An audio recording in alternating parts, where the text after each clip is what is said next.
Welcome to today's webcast. This is the second in a special series of webcasts designed to address key issues that are occurring during this pandemic and this encompassing the world, the COVID-19 virus. As you can see, Joe Folkman and myself are in different offices, and we are doing our best to practice all of the social distancing and physical distancing that's being recommended. As you all well know,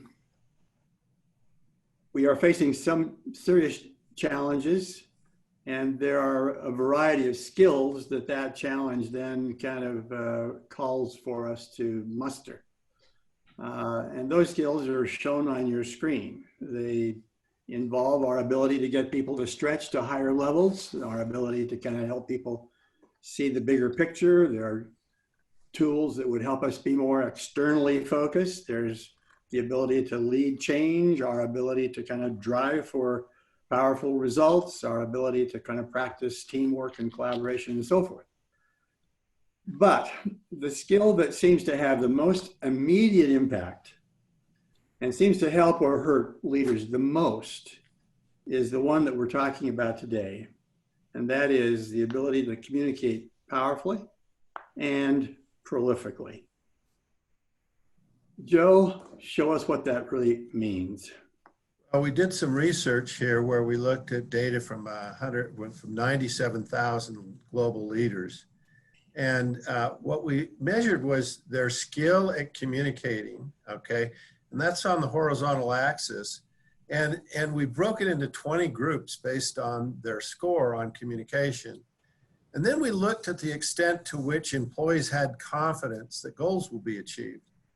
And what you see is a very good correlation between leaders' ability to communicate and the extent to which their direct reports have confidence. Your communication skill sends a signal to your employees, and they're good luck if you don't communicate well. It's not very good. So that's interesting, and so that highlights the importance of communication. But I did this study where we looked at pre-post data. So we did a 360 assessment with people, and then 18 months later or 24 months later, they did a second assessment. We compared the first against the second. What I was interested in was the skill that got the most improvement from the most people. And this shows the number of people that improved. And as you can see, communicates powerfully is the top skill there. What Jack and we discussed this a while back, that this is the skill that's easiest to develop and is the most malleable skill, I think, as people looked at it, that they found that people could if they worked on this, most people can do something to improve it.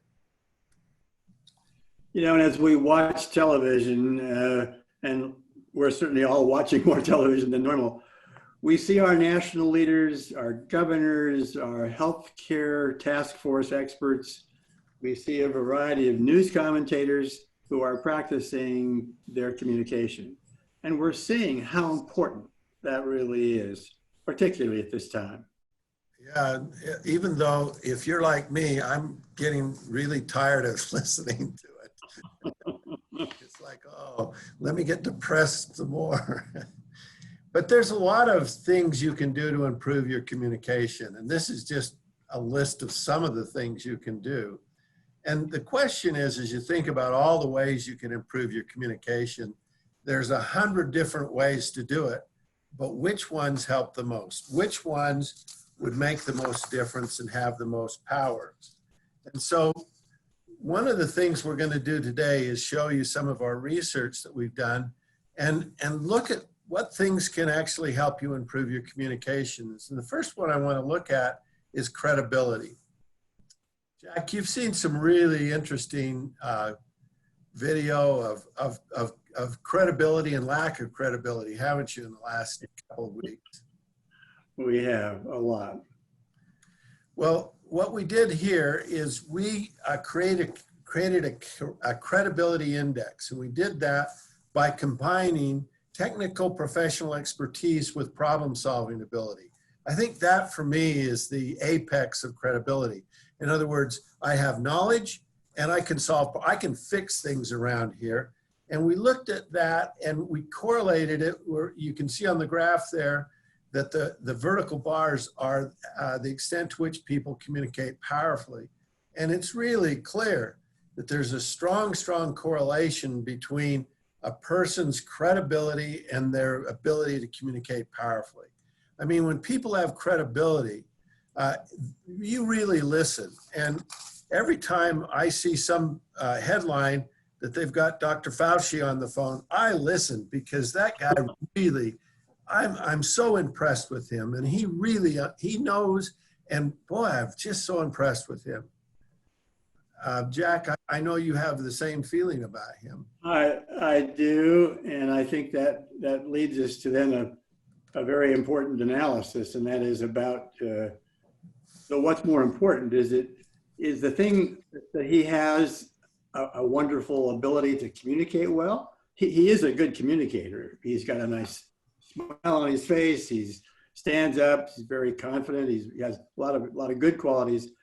But I think without question, the thing that sort of just reeks is his credibility, his 30 years of experience and having been involved in this kind of work, and his just very consistent message that you just know that he's not doing this for anything personal for him, but he's doing it out of real concern for the United States and its well-being and its welfare. And he's just, he's so consistent and he's so credible.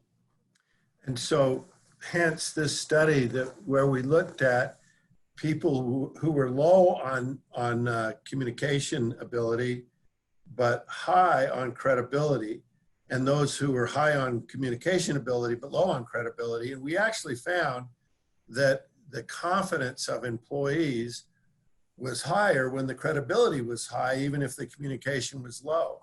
And so you can be a bad communicator, but if you've got great credibility, people rate you. And again, we calculated the significance of this, and we even did another analysis where we randomly selected 50% of the sample and still got a statistically significant result, which even in an experimental method, we found that this is a significant finding here.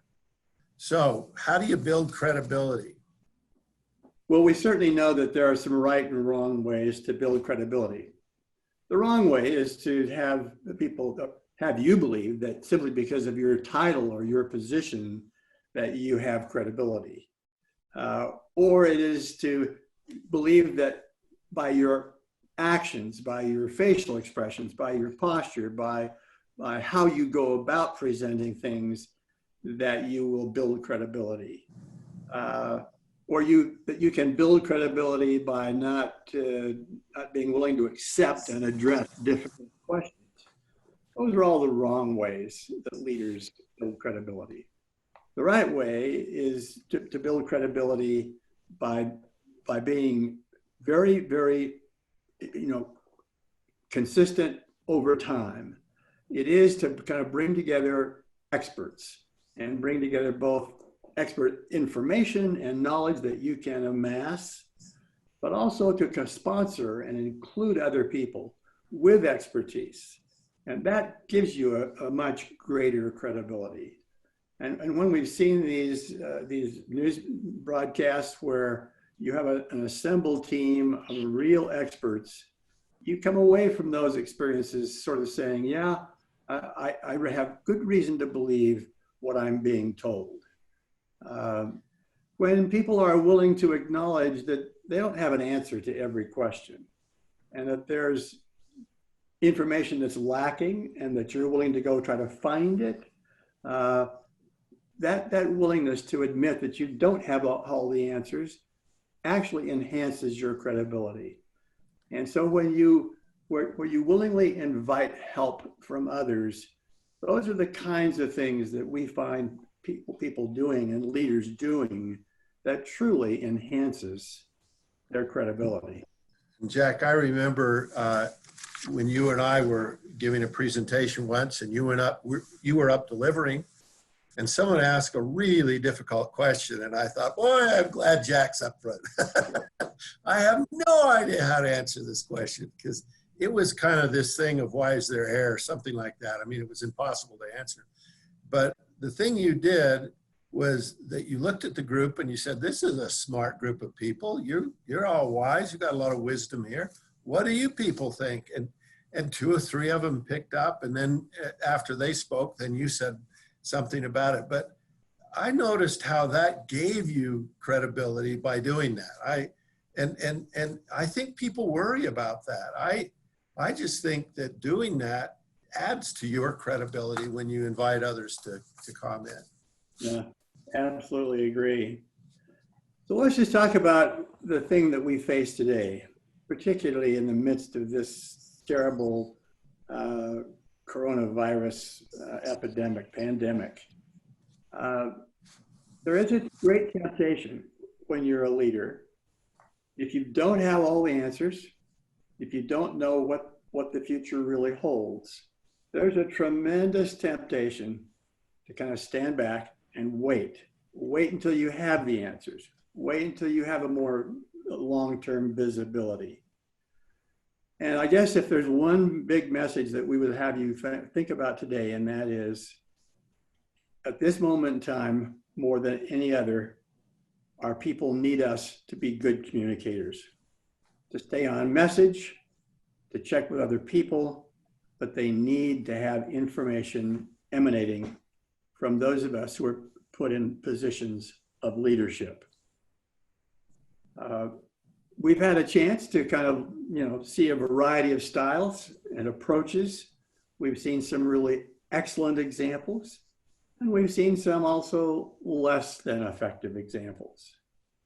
Certainly what we see is that when the presenter is nervous or halting and they're kind of unsure of themselves, that tends to kind of diminish the confidence that people will have in their message.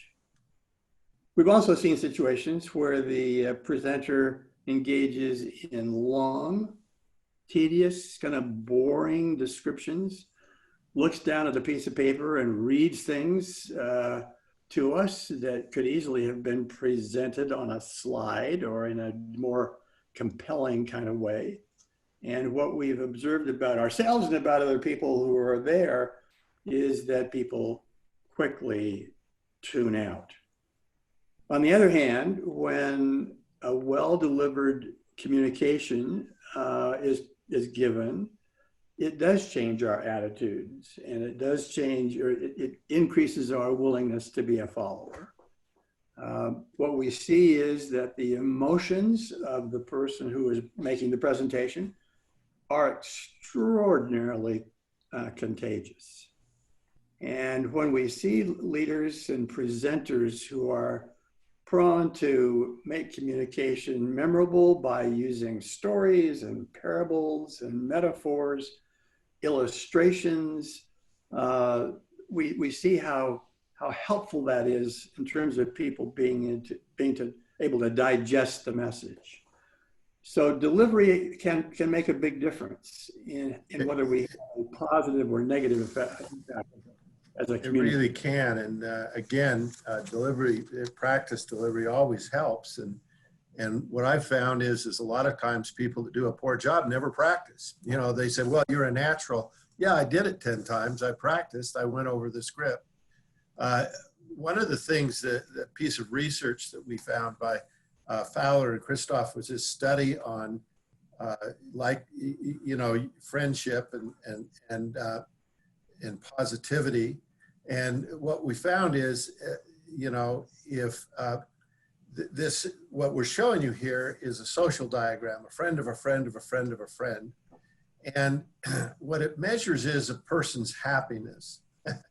And the dark circles and squares represent people who are unhappy, and the light ones, people who are happy. And the squares are men, the circles are women. What you see is that there's clusters of people that you can see how there's clusters of the dark ones and clusters of the light ones. The research found if you have a friend that is happy, the probability that you'll be more happy goes up by 25%.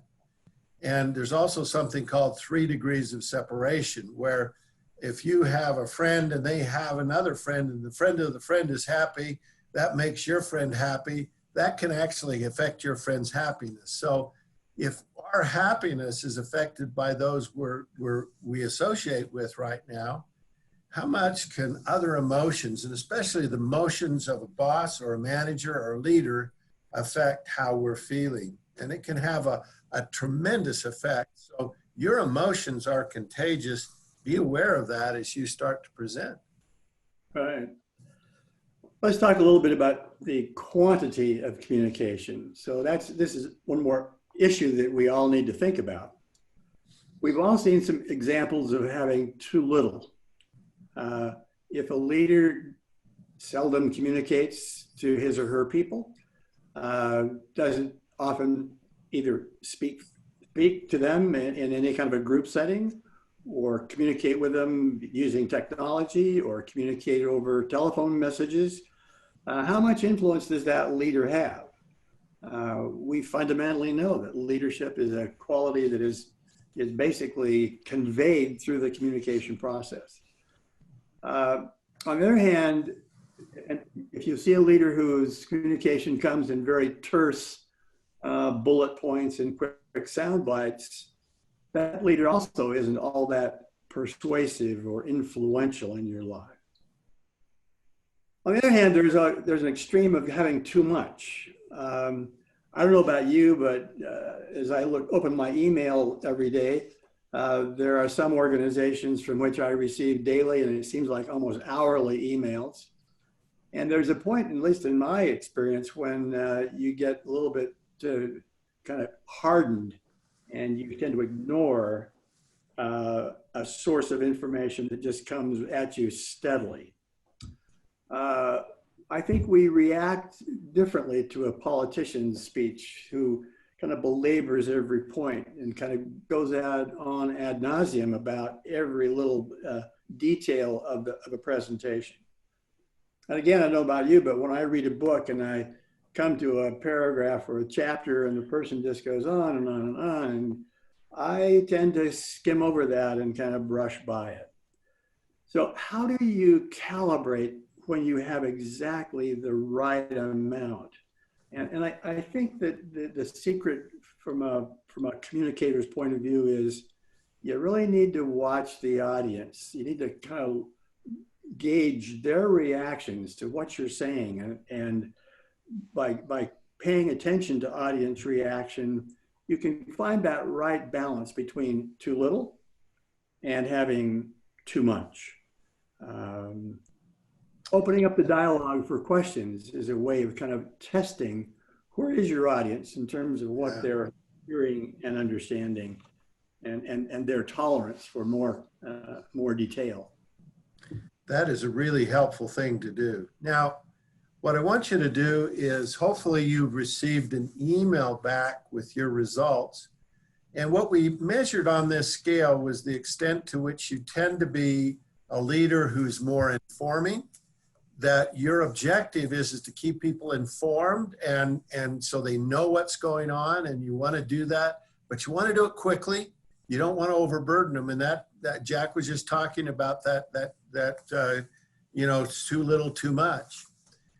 But then on the other side of the continuum, it's this communicating powerfully. And what we do find is a lot of leaders want, their goal is to keep people informed, but they kind of resist this powerful communication.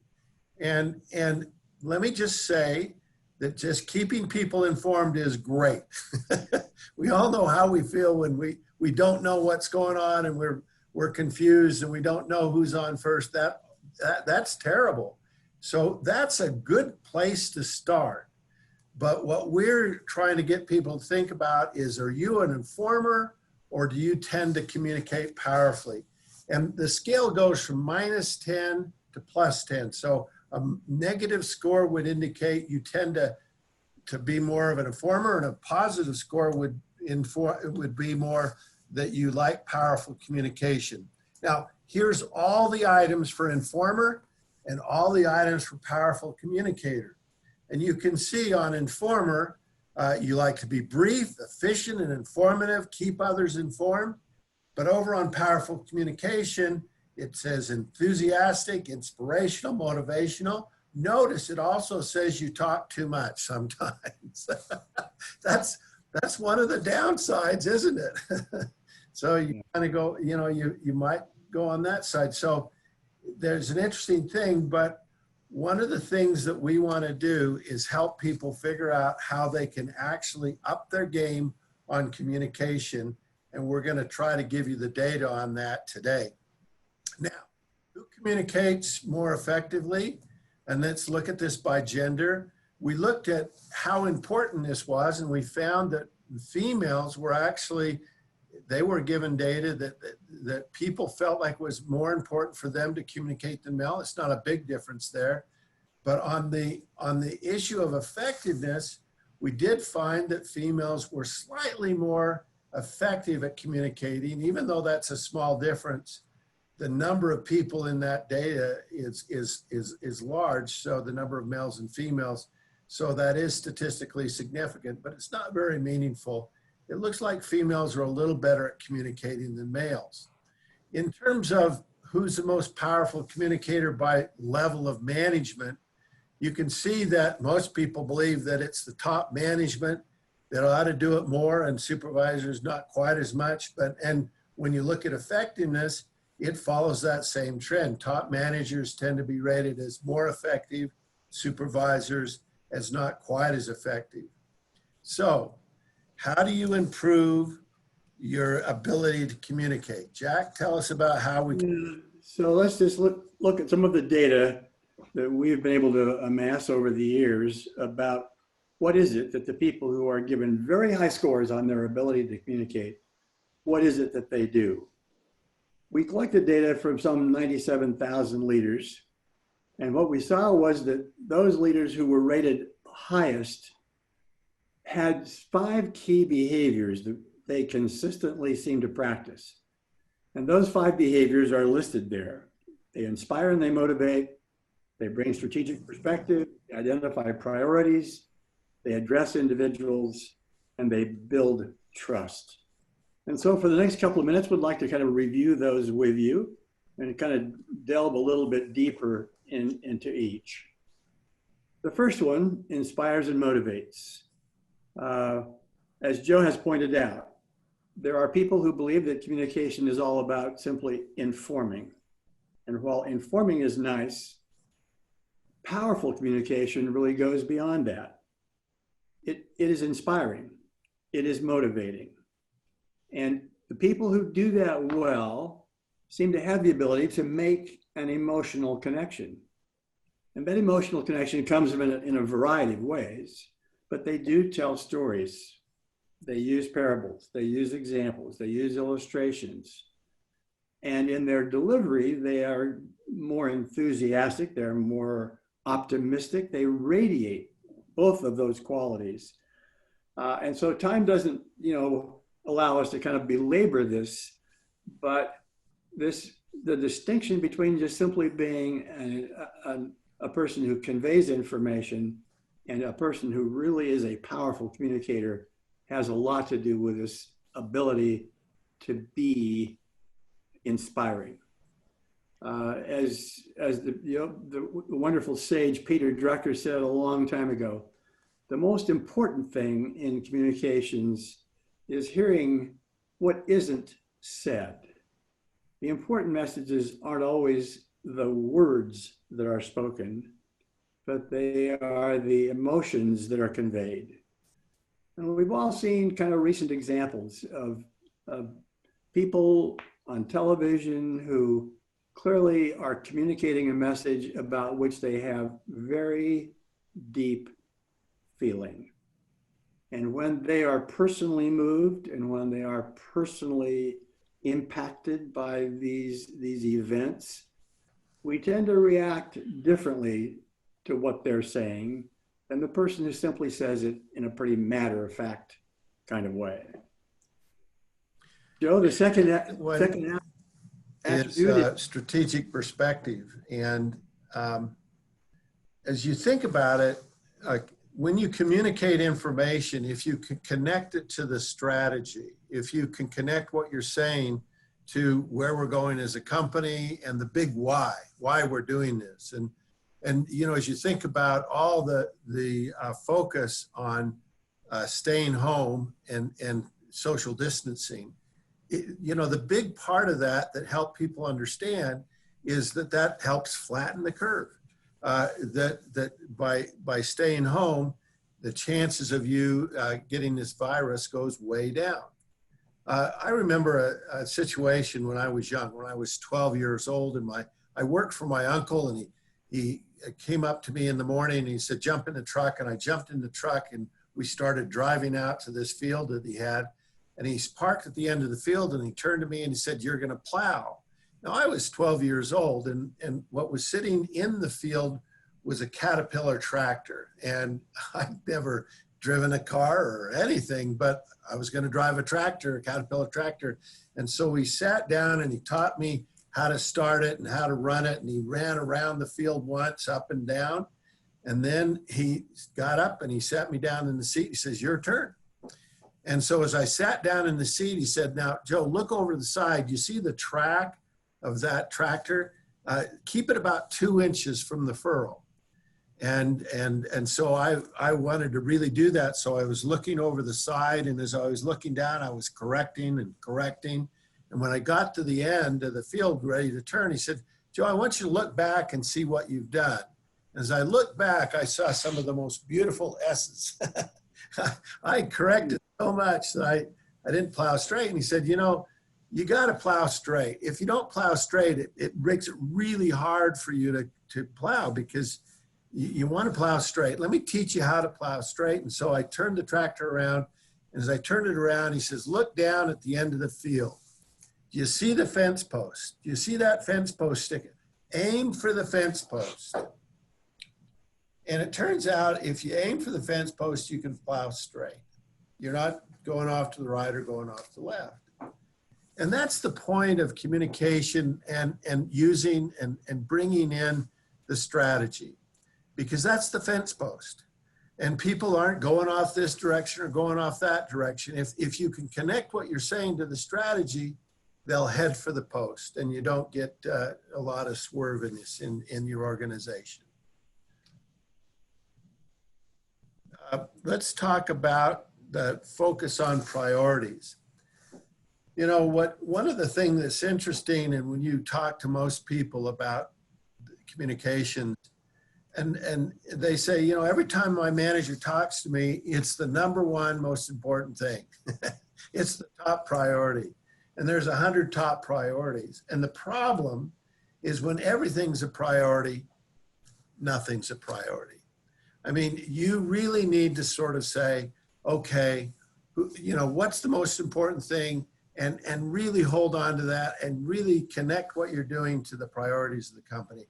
Great communicators don't encourage people to do everything, but rather they encourage them to do the right things. And when it isn't a priority, you need to push back and you need to ask the right questions. I'd like to emphasize as the third point in this communication discussion is that when we're communicating, we aren't communicating to an audience. We're communicating to individuals. And we would urge you to kind of stop and think about, if I were sitting in the listener's position, the receiver's position, what would I want to hear? What would be the questions in my mind? And if we are able to kind of put ourselves in the position of our hearer and really think hard about what they are concerned about, what are their primary worries? What are their primary questions? Where are they missing information that you uniquely possess? We think that ability to kind of change the communication to be appropriate to the people to whom you're speaking, and to tailor the communication to the group to whom you're talking is really a key in terms of having powerful, prolific communication in today's very challenging time and world. The last one is this ability to build trust. And while it is last, I'd like to say it's really critical. One of the things that you find is if you look at this study we did where we looked at the level of trust a leader has and their ability to communicate, you see, again, that incredibly strong connection between trust and communication. It doesn't matter how well something is said or whether people are the most experienced person in the room. It matters that people trust them. And if they don't trust you, then you might as well just shut up and go home. So trust is a critical variable. And I'm going to show you how important it is in a minute as we show you what happens here. But one of the things we did is we looked at what would happen. Because we've got so much data, we can simulate the effect of just it's a little bit of improvement on each of these things. So let's say that you took these 5 characteristics and you were below average on all 5 of them. Your ability to communicate would be at the 19th percentile or average up to 19.5 percentile. But if you were above average on one of the 5, any one of the 5, your ability to communicate almost doubles. It goes up to the 35th.9 percentile. If you're above average on 2, the 45th, on 3, the 54th, on 4, the 64th, and on all 5, you're actually at the 80th percentile, well, 82nd percentile. So if you think about that, these 5 things really kind of work together. And being just above average, just a little bit better than average, you could, your ability to communicate goes up to the 81st percentile. So it'll be interesting. We have a longer assessment and we can let you take that if you're interested in your groups and stuff, that actually assesses your preference and your capability on all 5 of these things. Now, we talk a lot about building strengths. And it turns out if you build strengths, you can actually get to the 90th percentile by taking something you're good at and making it great. Jack, any observations on that? No, it calls out that we do have one approach, which is to kind of get above average. If there's something we're not good at, by improving it, we can kind of elevate ourselves.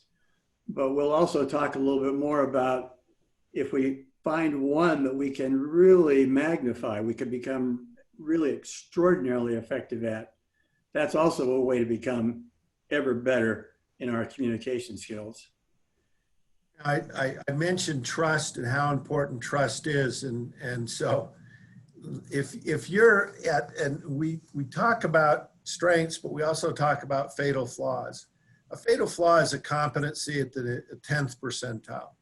And so what can happen is if people don't trust you, well, if any one of the 4 except trust is at the 10th percentile, your ability to communicate goes down to the 24th percentile. If trust is a fatal flaw, then your ability to communicate goes down to the 11th percentile. So if there's one that you say, well, what's the one thing I need to have in order to be a good communicator? And if you don't have trust, you don't have much at all that you can work with there. All right, so as we think about what you might do to become a more powerful communicator, we would invite you to look at these 5 behaviors. Inspires and motivates, having a more strategic perspective, being focused on immediate priorities, being able to address the individual, and building trust. We would invite you to kind of think about which of those, if you were to improve, would make the biggest impact on you as a communicator at this very crucial time period. We have prepared a little development guide that you're going to be able to have access to that gives you some specific suggestions on what you might do to strengthen your ability in each one of those 5 arenas. We invite you to kind of download that, and our takeaway from today's webcast would be that if you can choose one and kind of deliberately work on it, you can really make improvement. As Joe pointed out in our early part of this webcast, being able to communicate was the one leadership behavior that was probably the most malleable. People do make changes in their ability to do that and do it well. We would encourage you to start by keeping others well informed. Certainly having people well informed is the first basic step.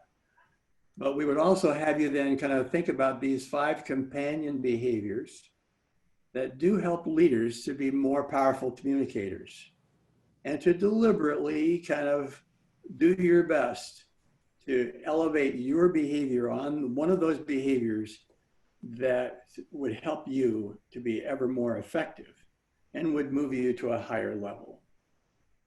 We strongly kind of submit to you that every person in the organization will benefit from an improved and more frequent communication coming from you. An interesting thought was expressed by the late George Bernard Shaw, who said, the single biggest problem in communication is the illusion that it has taken place. And we invite you to kind of ponder that, because that is true. We often think that we have communicated, and in reality, we haven't communicated. The person on the other side hasn't really understood, and hasn't had their behavior motivated to be anything different than it had been. So we trust that these ideas have been helpful to you. And Joe, you've got some final comments to make, if you would. We'd like some feedback. We always do. And what we're going to do is we'd like you to go to this link. It might show up, might not. It's inconsistent, but it's bit.ly/webcast APR2, April 2. And if you go to that, it'll bring up a short survey. And in that survey, there's that link to download the development guide. So if you can pick that up and do that, that'll give you the link for the development guide, and you can download that. And we'd really like to thank you for participating in this. If it's been something that's helpful and you'd like to do more of this in the organization, we have a more complete webinar that goes into more detail on communication, and a self-assessment that goes into additional insights. So if you'd like to do that, please contact us. We're trying to help, and this is the best way we can help, is by helping you develop skills that help you to create better results for the organization.